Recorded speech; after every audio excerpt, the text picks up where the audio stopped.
Welcome to Birdfans4ever, the podcast where Redbird Hoops is always in season. Today we're going coast to coast with one of the best voices in the Missouri Valley, Jeff Bidwell, longtime sports broadcaster and the play-by-play voice of Murray State basketball. Jeff's been courtside for countless buzzer beaters and March Madness moments, and he knows the Valley as well as anyone. We'll talk about his years covering the Racers, how he sees Illinois State stacking up, and what makes this league such a grind from tip-off to Final Horn. So lace up, hit the hardwood, and get ready to talk hoops with Jeff Bidwell, right here on Birdfans4ever.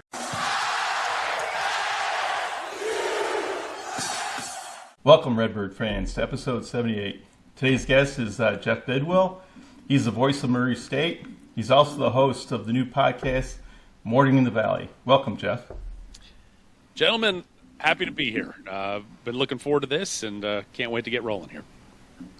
So, Jeff, tell us how you got to into broadcasting and made your way to Murray State. Holy cow. I was a child of the 80s and 90s and loved Sports Center and Chris Berman and all that stuff. And I was like, boy, that's something I want to do. And went to Ohio University and got a broadcast journalism degree and started in, I guess my first job was in Augusta, Georgia. I was there for 4 years and then moved to Paducah, Kentucky in 2002, which is about 45 minutes up the road from Murray, and worked there for 20 years, just being the local sports anchor covering Murray State. And when I retired from television in 2022 to become, self-employed and had a lot of different revenue streams going at that point. My wife and I own some flower businesses, and I'm a real estate agent, and then one thing led to another. I guess it would have been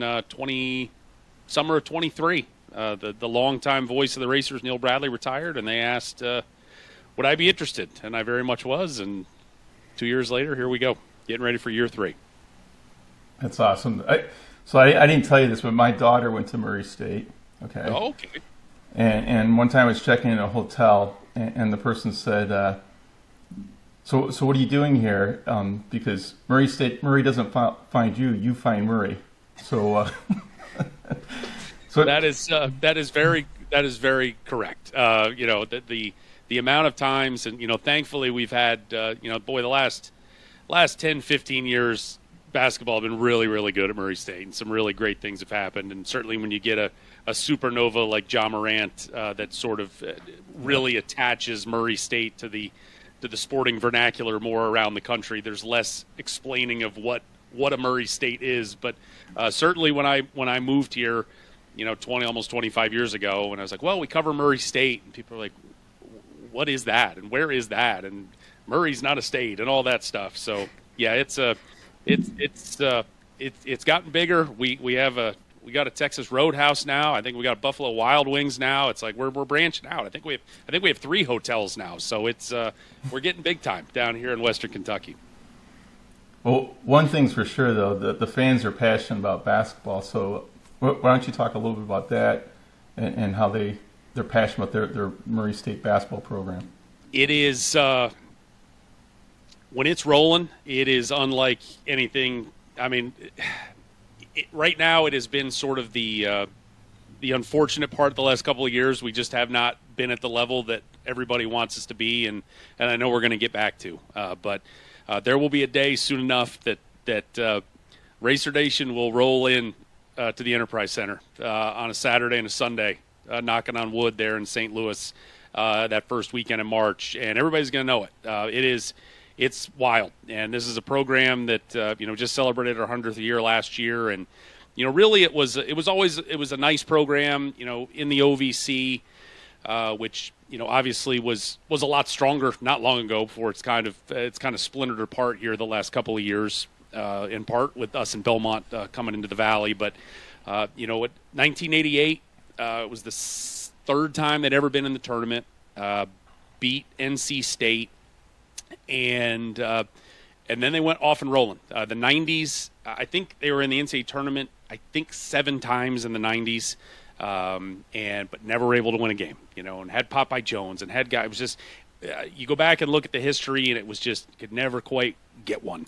But Murray State fans were used to we're winning the OVC every single year, and it almost sort of became the birthright of sorts, and that passion has just never waned. And then, as 2010 happened, and we beat Vanderbilt at the buzzer in the NCAA tournament, and that kind of lit the fuse. In 2012, we're 31-2, and we're a top 10 team in the country. In 2015, we win 25 games in a row, and Cameron Payne's going to the NBA. And 3 years later, John Morant's there, and 3 years after that, we're 31-3, and we're ranked in the top 20. I mean, it's like it has been awesome for 15 years, and the people here, this is the show. I mean, that's the long way around the block. This is the show in Murray, Kentucky. And when it's rolling, the CFSB Center, holds 8,500, somewhere around there, and we'll fill it up, and it's awesome. And just very much looking forward to it being a very difficult place for Valley folks to come rolling in here sooner than later. So are the fans? So it's been is it 4 years now, right? This is year 4. Yep. Yeah. The transition to the Missouri Valley, are they happy about it, or? Oh no, certainly not. I mean, it's the conference is great, and everybody's excited to be in the conference. Everybody's excited for it to to have success. It's just been it just hasn't worked yet, and there's been flashes, which has been kind of the frustrating part of it. I mean, last year we went to Iowa and win at Drake, win at Northern Iowa in a 72-hour window. I mean, that was huge. We've beaten Bradley in our building the first 2 years. The year Bradley won the league, beat him at home. It's just it's just kind of the one step forward, 2 steps back at times, and had a coaching change that that is something that hasn't really happened here in 40 years. That's not something that happens here, but it did. I've got a new coach in Ryan Miller. Came in from Creighton and brought 15 new guys and starting over, but there's obviously a lot of excitement and anticipation of what's ahead, and people here are just dying for a winner. They're dying for it, and if we can get off to a good start, and boy, they're going to come out of the woodwork again, and it's not going to take much. It's not going to take much for them to come out and really support this team. So we'll get more into the teams a little bit later, but tell us about your vision for starting your podcast, Morning in the Valley, and then what's your goal, long term with it? Oh, world domination. It was one of those things where we got through March, and as I said, I left my main job in the TV world 3 years ago, and this has really been a 3.5 year gamble on myself of self-employment. Like I said, my wife and I own our own business, and I don't have my own boss in any way, but it's like between running the flower shop and being a realtor, and I have my own, it's racerbasketball.com, which covers Murray State men's and women's program up and down, and then I guess I just needed one more thing to do. So the thing that I have been struck by was this league is awesome. And to be able to now, with the radio, having the opportunity to go everywhere and see be in every town and be in every arena, and you're like, the support of this conference is just bananas. And I just thought that, yep, I'm the Murray State guy, and yep, I've really, I have my racer basketball lane, but then I have my Morning in the Valley lane where I really just, I'm not the Murray State guy. I'm just a Valley guy, and I'm rooting for the Valley, and we're supporting everybody. And I tried to, I kind of try to model it after really the Field of 68 guys, and what they do. I think they do a great job with the Field of 68 after dark, where they just talk about games at night, and that was kind of why I went to the morning. I didn't want to do the night stuff because I didn't want to be competing with them in any way. And it was also just a practical standpoint of, I'm on the road doing radio on a random Wednesday night. Everybody's playing. I can't watch the games. I certainly can't talk about them. And I'm probably on a bus somewhere in central Illinois that I wasn't really going to work. So I was like, well, I'll just do it in the morning and that'll be fine. But I felt like it was a void. I just felt like it was media coverage as a whole has kind of retreated in certain areas, especially from traditional outlets, with budget cuts and financial stuff. And I just was like, boy, I think I can go try to occupy this corner. And so far, I think it's worked great. And then that's really, I'm really excited for, as we record this on October 14th, we're 20 days away from the season starting and really wanting to get into it when, hey, let's get on. Maybe we do get on at night after games and let's talk about it and just give.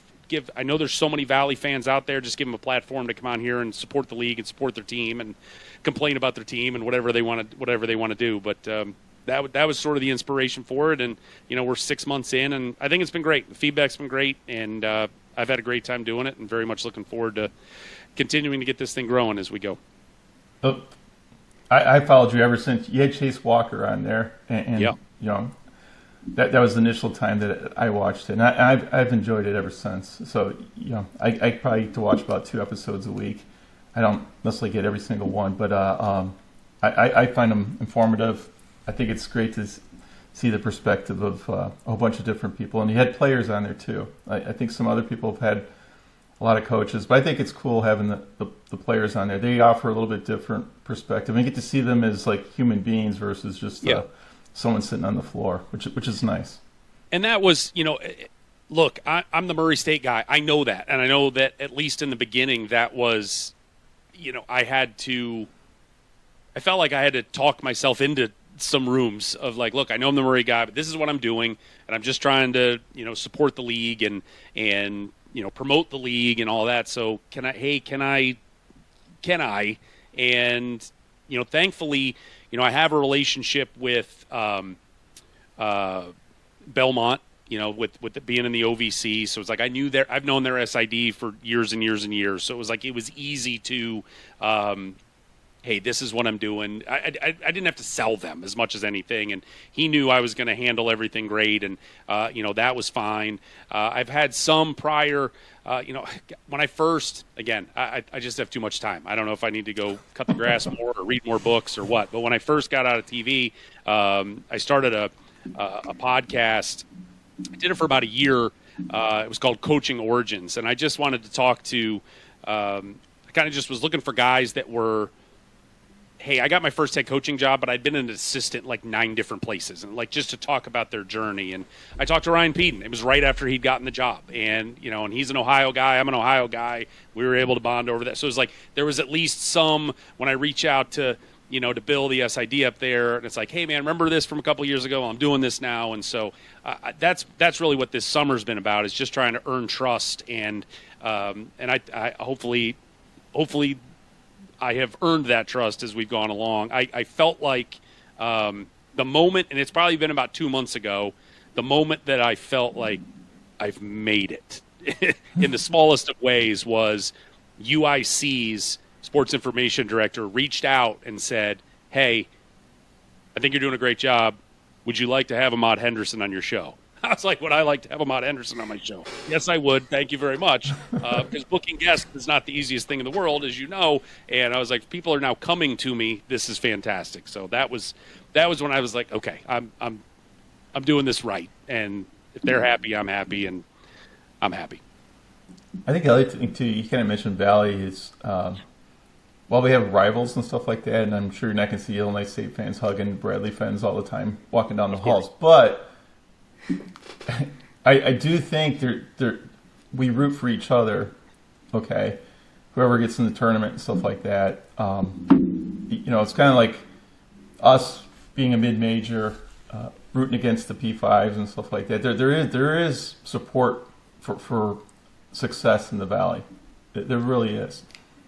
And you feel it. I mean, it's very provincial in that way, and that was the way, look, Murray State and Belmont would push each other down the stairs without thinking twice about it. And, in 2019, in John Morant's sophomore year, and they had a guy named Dylan Windler, and, those guys both went in the first round, and that was the year Belmont got an at-large. It was the first year, and, gosh, it had been almost 30 years since the OVC had gotten 2 teams into the tournament, and I mean, we rooted like crazy for each other because you're just like, it's the rising tide, and look, you win, we all win. And so, and that's where, it's been 6 months of me banging on the drum of talking about schedules and this and that. And it's all about what do we have to do to be a multi-bid league? And it's not, It's not, hey, just more access for Murray. It's more access for everybody because, as we've seen, it doesn't matter who gets in. It doesn't matter who gets in the tournament.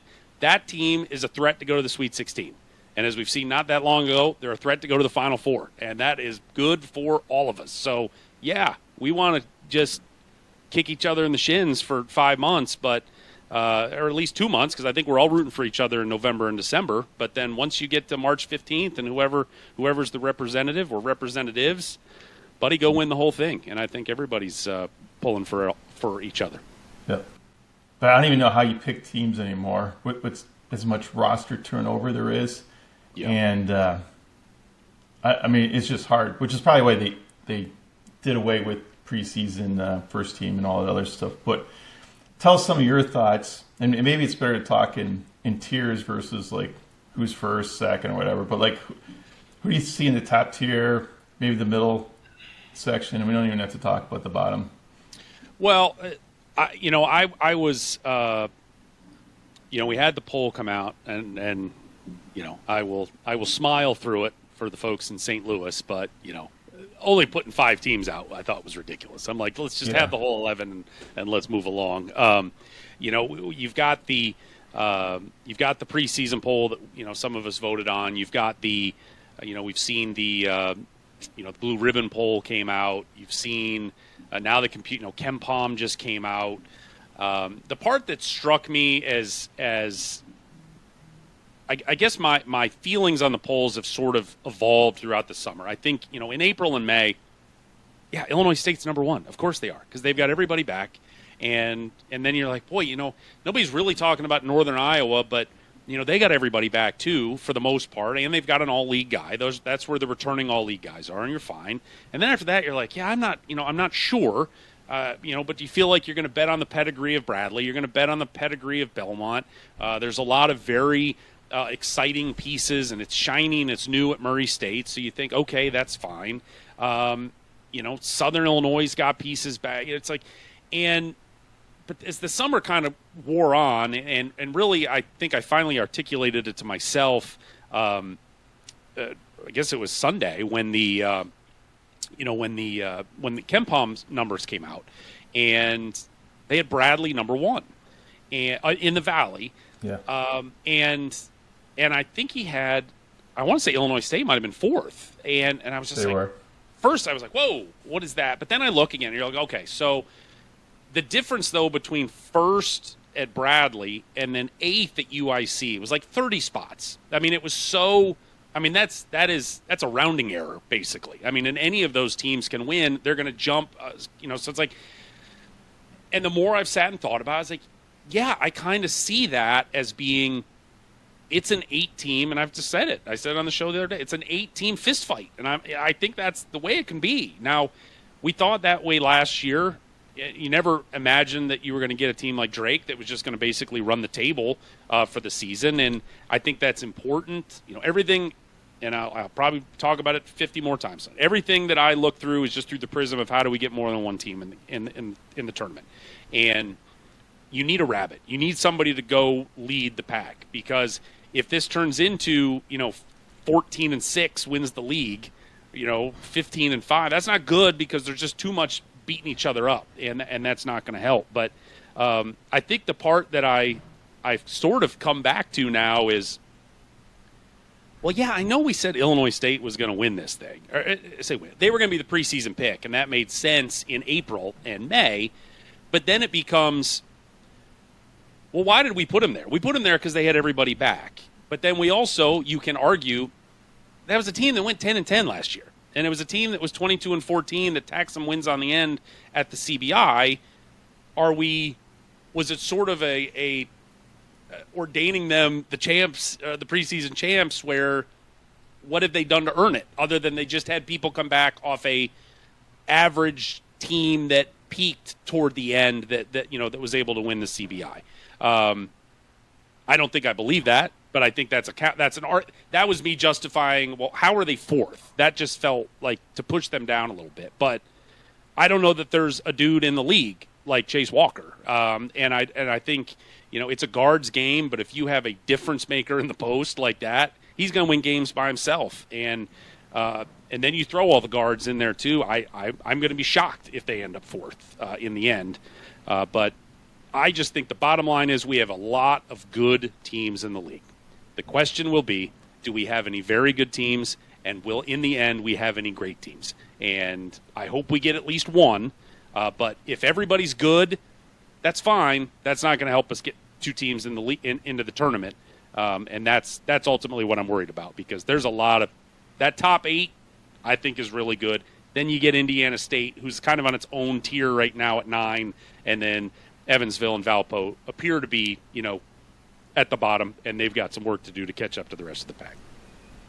Hey, you know what? I could say each team, right? And you could probably give me 3 reasons why they'd be top 3, and 3 reasons why they wouldn't be, right? And 100%. And it'd all be logical. You could talk about coaching and stuff like that. But and sorry to interrupt. I mean, that's the thing. Look, I've been living in it here for 6 months with Murray State and everybody they've brought in, and they're over the moon excited about everything. And it's like, okay, now let's pump the brakes for a second, because we've got 2 guys coming in from Creighton. We got a guy coming in from West Virginia. We've got another guy that used to be at Creighton. We've got the Division II leader in 3-point shooting a year ago. Like, there's all the stuff that you're like, ooh, this is bright and shiny. Yeah, those 2 dudes at Creighton averaged 4 points, and the guy at West Virginia averaged 1.5 points. And I'm like, I don't know. They have high ceilings, but it's like, are they going to get there? And if they don't, the Racers aren't finishing in the top 3. And that's we're just betting on potential right now with so many. The thing is that Illinois State and Northern Iowa have really solved already is, I think the gap between their floor and their ceiling is shorter, because we know they are proven commodities. We hope it's more, and we hope those kids can really, they have found another level this summer. But the other guys, the ceiling to floor is a chasm, and just don't know, how close to the top that they can get.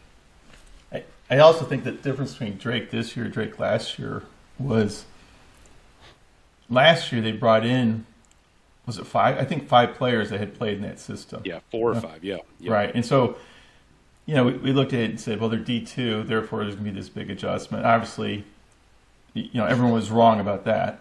Okay. Yeah. But, we probably shouldn't have been thinking that way, because Indiana State kind of proved that if you bring the right players, an elite D2 program, that they can compete, right? So they knew his system, and were able to do it. Like, and they won national championships. I mean, they won national championships. Right. Like, that means something. I think what's different is, and you were talking about, Murray and the high ceiling, and even with Drake, right? They got coach from South Dakota State. He's brought 1 player over. There's 1 player that knows his system, has played in that system. There's a couple people, I assume he's going to take pieces from Creighton that understand potentially the offensive system that Murray's going to have. But we won't even know the first 8 games if what Murray's potential is or Drake's potential is, because they're putting all the pieces together. They could be 500 team in non-conference and do really well in the conference. It all depends on where they're moving. It is at least from a Murray State perspective, and I went on this filibuster on one of my podcasts to the Murray folks, I think it was yesterday, and I just said, we have been blessed in 2012. Like I said, we went 31-2. And started the year 23-0. In 2022, so now 4 seasons ago, we went 31-3. Those are unnatural records. And right now, I think people are looking at our schedule going, I think we can go 11-0. I think it's like, fellas, just everybody step away from the ledge. Like, we're going to lose. Like, it's just, you don't win all your games, and that is, look. I go through this as a Philadelphia Eagles fan. A year ago you're 2-2, and everybody wants the coach fired, and then you win the Super Bowl. Like, it's like, you are not. Who you are here on October 14th is not the team you're going to be on November 14th. It's not the team you're going to be on December 14th. But I think we are all, as fans, you expect to win every game. And when you don't, now it's suddenly an indictment on the program, and it's like, the world is caving in, and it's like, everybody just take a breath. We missed a couple free throws. It's going to be okay. And you just have to know you're going to get better. And it's a process, and you're all playing for March. Yeah, it's great if you're ahead of the curve and you can get out of the gate hot, but it's not natural. And that is, it's going to be, and then you see some teams that go the reverse. UIC was awesome last year. I loved UIC out of the jump. And I was like, this team is, when they went to Bradley and just hammered them, I thought, wow. That was as eye-opening of a win all year. And then they lose 7 of 9 down the stretch. Sometimes you just run out of gas for a variety of reasons. So the pendulum can swing both ways. But yeah, it's a work in progress. And there's just the teams that I think Illinois State, I think Northern Iowa. I think with the amount of folks, Belmont's got a lot of folks back. I think they've kind of flown under the radar just because they lost some big pieces at the top. But those are the teams that are ahead of the curve from the jump. And those are the ones that you hope will get off to a good start for the league's sake, in November and into December, just for the continuity standpoint. So obviously we have a lot of Illinois State fans watching this. Give me 2 or 3 reasons why they're going to win the conference besides Chase Walker, and 2 or 3 reasons why they won't. If you're going to argue both sides of the fence for us. I think they won't win it just because there's too many good teams. I think that's it. I think that's just the one flat reason all the way across. I think, number one, and we talked with Ryan Peden about it this summer. I think there's the disease of more. Look, you won the CBI. You won your last game last year. I don't care what tournament you won. You won your last game, and that's awesome. And what a springboard into the spring, and especially when you just check every box that everybody's back. And when Kinzinger, was kind of I think one of the last dominoes to be like, I'm back, and it was like, holy cow! All right, here we go. But hey man, I played 15 minutes a game last year. I'd kind of like to play 20, and hey, I'd like to, maybe I could play 25. It's like there's still only 200 minutes available, and with all of that talent, that's something, and that you have to keep those folks happy. Like I said, I think there's a lot of, and there's a burden of expectation. I think that's the one thing that for Ryan, he's got to navigate as a head coach for the first time. That they're the Super Bowl in the Valley right now. Like, oh, you're the ones we've been hearing about for 6 months. This is something. And, how do they handle that? How does he handle it as a coach? How does he sort of manage the infrastructure of the team? How do the guys handle it?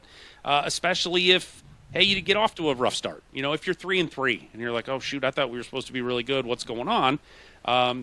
Those are just kind of intangibles. But I just think the league is going to be good. Who's great? That's the question. Can Illinois State be great? If they're not great, I don't know that if you're not great, you can win the league, and that's my fear there. The reasons they're going to win is, I don't care if you told me I can't say it. Chase Walker is number one. He's the number one reason you're going to win. He's awesome, and especially if we talked this summer, he's trying to drop another 15 pounds, and he can play more. They can get him on the floor, I think, 24 minutes a game last year. If he can get to 28, I don't even think you need 30 or 32. If he can get to 28, I'm telling you, when you guys came down to Murray last year and you ended up whooping us at home, and he was out, I've never been so happy in my life to see that kid in street clothes. I was like, we don't have anybody that can handle him. So, that's huge. I think that if health is a big thing, if you guys can stay healthy, if you can get, I think Bowden Schoenberg obviously going to be a huge piece. Yeah. If he can just get on the floor and stay on the floor, I'll tell you, the dude that I love, and obviously Kinzinger gets all the, gets the hype, and justifiably so. Jack Doherty, that kid. I was watching last year. That's the one thing about this little side job I have is I watch more Valley basketball than my wife would prefer. But I was watching. It was the game against UT Martin, which you guys, if memory serves, lost at home. Lost. Yeah, opening game. Yeah, and Jack came in and hit a three, and hit a three, and hit a three, and I was like, I scribbled out, because I keep notes during the game so I can prattle on about whatever in the morning. I was like, they may build a statue for this kid at halftime. I was like, he is 20 minutes into his collegiate career because Ryan took him out of the game, and then at one point he put him back in, and there was like a roar from the crowd as he went from the bench to the scores table. I was like, what is happening with this kid? I mean, just like Larry Bird running around out there, and he's special. And he had a great night that night, and I was like, that's a kid that if there's more floors on his elevator, that he's a difference maker in this league. So he's one that I think could be one of those sneaky, get into a top 10 guy in the league this year and be an all-league guy for them. So those are probably more than 3 reasons, but yeah. I like you guys a lot. But there's so much, all the health and all that stuff. You're knocking on all the wood, but I think you will certainly outperform 4th this year for sure.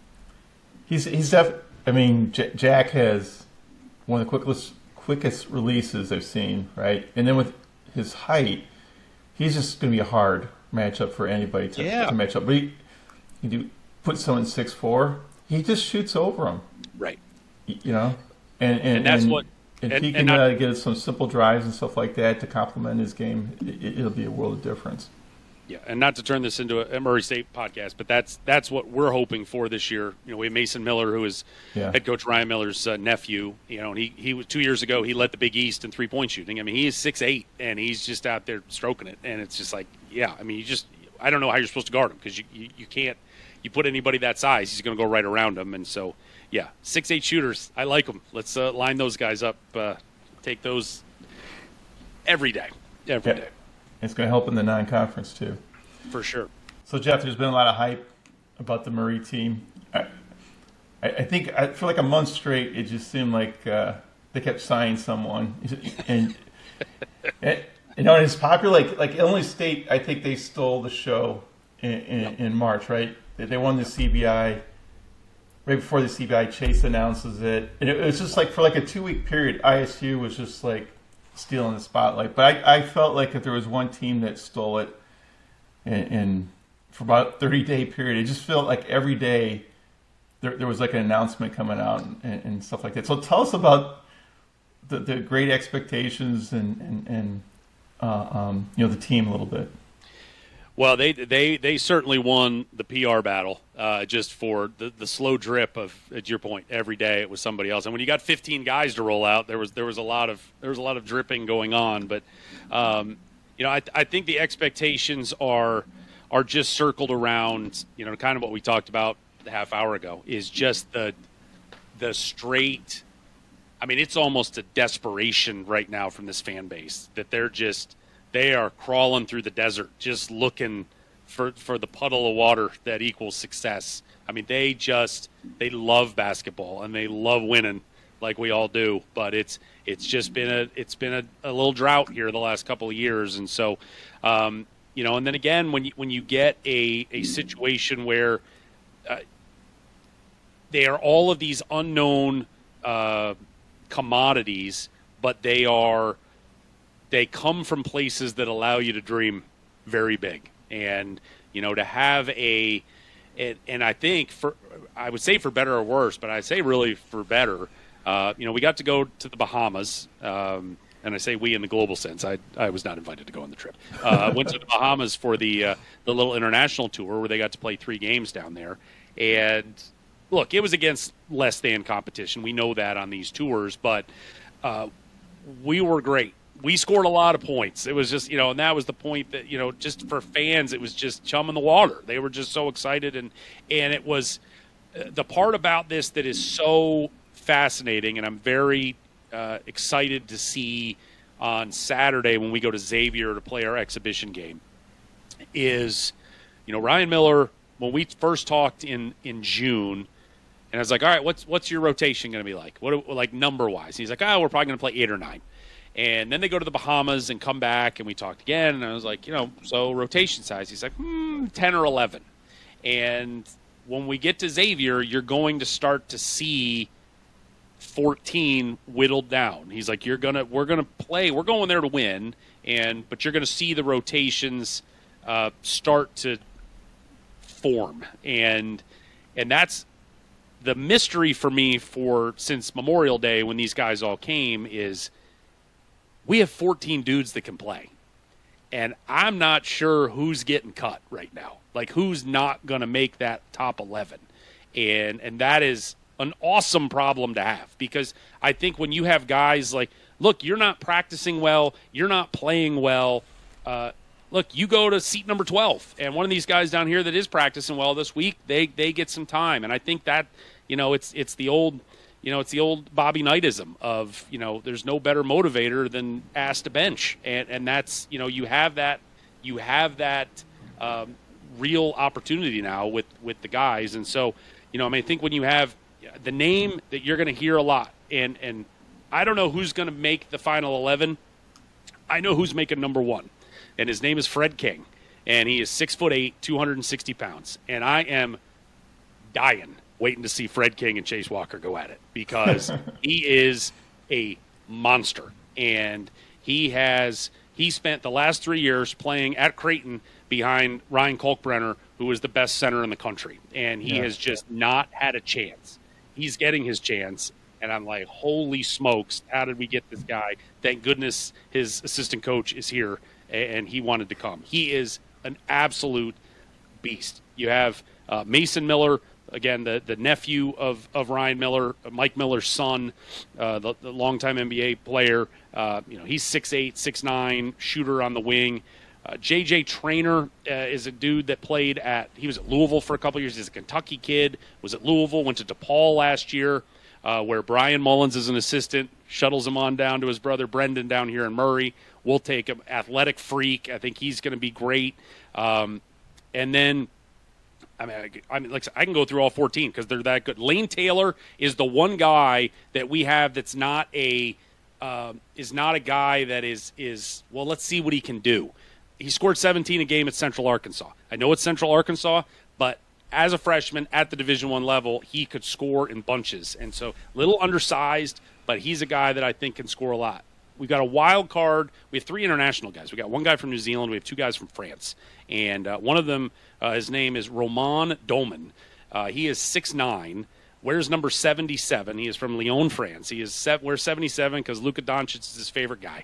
And he is already, when you look at some of these draft boards for 2026, he is in that sort of second round level because he is so highly thought of from his time over in Europe, playing in all this FIBA stuff and whatever. So, again, he's got to do it. But from a potential standpoint, that's what everybody's just so jacked up excited about, is that all these guys with potential that feels like it's within reach. And if they can get a couple of them rolling in the right direction, got a chance to, potentially have a nice year and have some fun. And then should we expect like a Creighton, like really efficient offense? 100%. He wants. I mean, there's basically 3 principles. It's like want to play fast, which is what roughly 364 out of 364 Division I coaches say at their press conference. We want to play fast, but he is all about. And I've sat in practice and watched it. And it's like they want to shoot threes and they want to shoot inside the charge circle, and that's it. So it's like they are. And the part that I was really struck by was kind of everybody at this point. It's the summer. I'm sure it will dial back a little bit, but it's like everybody's got the green light to shoot. We have size that we've never had. We got 3 6'10", 6'11", 7-foot guys, and they're out there firing them up. And it's not, it doesn't seem unnatural and like, well, this isn't working well, so please go back down near the basket. So, it's all about, he is super analytical. Everything is everything. And we got analytics department now, which we haven't had in the past. I mean, we got more assistant coaches than it's like a football team. We got so many assistants now. So that's what he always said. He's like, well, we got 15 new players, 15 new coaches. I was like, holy cow! I was like, I'm still trying to learn faces, let alone names in some instances. But it's all about efficiency, and that's. I think it's going to be He's made reference to a bend but not break defense. So, we may have some 90-85 type games, but as long as we end up with 90, I think he'll be okay. He'll be okay. Yeah. So you call them the Murray games, but if you were to call one matchup this year, oh boy, not excluding Murray, what would it be? Oh boy. I mean, it's got to be the, what is it? And I'm still freshly new on all the fancy names. It's the War on 74, right? Is that what we call it? Something like that. I mean, I have been. We didn't come to Illinois State last year. We were there 2 years ago when you guys were okay. We were both we were 112 games, so we were less than okay. But we were at Bradley last year, and I was like, this is the damnedest place ever. And we got motorcycles, and it was jumping. And so I think I would love to be at Carver Arena when you guys roll in there. I really enjoyed last year Drake going to Northern Iowa at the McLeod Center. That place was full. But we've gone there the last 2 years where I've called games, and it's like early January when the students are still gone, and it's just a less than crowd. But I was like, wow, that place is electric. So, that'd probably be the two. I mean, I think that look, anytime you got a fancy name to slap on a rivalry game, I'm all for it. So, I think that I love your arena. I love Carver too. So you can flip a coin. I'll take whichever one. But I very much look forward to watching those two hook it up this year. Yeah, I think it's gonna be special. Especially like if you look at the way the game at ISU ended last year, and then we came out with our that's the game Johnny Cut was bleeding and stuff like that. Oh yeah, and they did the Valley Runs Red. Yes. Threw a little bit extra on there, and I think both teams are in that top tier. So, you said it before, proximity is one thing, but like when you're fighting for the conference championship or you're fighting for Saturday and Sunday, that's when these games are even more special. And hopefully we'll have more fans for you, Redbirds, so you can. I don't know about the motorcycles, but. And that's where Drake and Bradley. I mean, that's however you want to look at it. That's been the rivalry, at least for the last 3 years since we've been in the league. That they meet twice on Sunday in St. Louis. They met once on Saturday. It's like they're playing for championships. Now Bradley's, they've had a Drake problem the last 3 years, and that's everybody's had a Drake problem in a lot of ways. But that's what fuels the rivalries is who's getting to Sunday, and can you meet there more than once, and then you get some. It's hard these days with so much turnover on the rosters to really have any sort of, real rivalry, I guess, between where the kids care about it and the kids are really invested in it, but the fans are always going to care, and that's where, yes, there's a lot of guys back at Illinois State. There's a bunch of guys back at Bradley this year, but fans aren't going anywhere, and they're going to be ready to roll when those two hook up this year. So that'll be quite a scene. Well, Jeff, it's great having you on here. Any last thoughts on the Valley before we go in? Any profound words you can give us? Profound words. I am just super excited about this season. I am. It just feels like it's a deep league, and I think we learned last year that we can be surprised, and I've sort of mentioned the rabbit. I think we're going to get a rabbit this year. I think that we have an opportunity. The country has sort of said the quiet part out loud, I think, with scheduling, in terms of not buying any games with the teams at the top of the Valley. Yeah. Valpo got bought, I think, 3 times. Indiana State once or twice. Evansville's gotten bought a couple of times. Ryan Miller at Murray State said explicitly, we could not get bought. He's like, maybe not because we're so good, but we're unknown and people just didn't want to mess around. We've got a game that's a return game from a home and home with SMU. That's the biggest game we've got second week of the season down in Dallas. How in the world Ryan Peden, what arms he was able to twist to get USC in LA but at a neutral site is awesome, because if memory serves, it's a doubleheader. Was it UCLA and Arizona is the other game, I think? And so presuming Illinois State USC is game number 1, nobody's going to be there to watch Illinois State and USC. Definitely nobody there for USC. those people got other things to do than go watch. But the Arizona UCLA folks are going to be there. And if you guys get to the second half and you're hanging around, you have the lead, you have an entire arena of USC haters. They're going to have the wind in your sails and you get you guys to the finish line. But there are very few super heavyweights on anybody's roster or anybody's schedule at the top of the league this year. And that's where, look, there's a lot of top 100 games, and you have to do your best to schedule as you can. But I think we're going to have a bunch of teams that are going to be able to get through that 11-game non-conference and be 8-3 and be 9-2 and maybe some 10-1s and maybe, hey, can we get a Drake again from last year that just runs the table into the Valley? And I'm worried about when we get to league play, because there's just so much parity, and there might be some 16-4, 15-5 might be enough. I don't know, but I think I think November and December really has a chance to be like, oh, look what's going on in the Valley, and we're going to have, we start today with nobody in the top 100 in the Ken Palm. I think we can get a couple top 75s, and so now we're getting into, hey, now we're into league play, and everybody's got Q1 and Q2 games constantly all over the place that are only going to help, when we get into March and selection committees and all that. So I think it's going to be an awesome year for basketball. I think the league is really good. And, not only the newcomers are, highly touted and we're all on potential, but there are, and that was the one thing I kind of disagreed about, not doing a preseason first team this year, even just a first team. There's a lot of really good players that are back this year. And guys, you've got two of them, Trey Campbell at Northern Iowa, Tyler Lumblade at Belmont. You've got, Isaiah Stafford, who sat out last year at Valpo. He's going to be at SIU. I think he's going to be a real X factor. There's a lot of good dudes back in this league, and I think it's going to be a great year for basketball, and I cannot wait for November 3rd. I agree 100%. Jeff, thanks for joining us. And as John Pepperton always says, hit it, John. All right.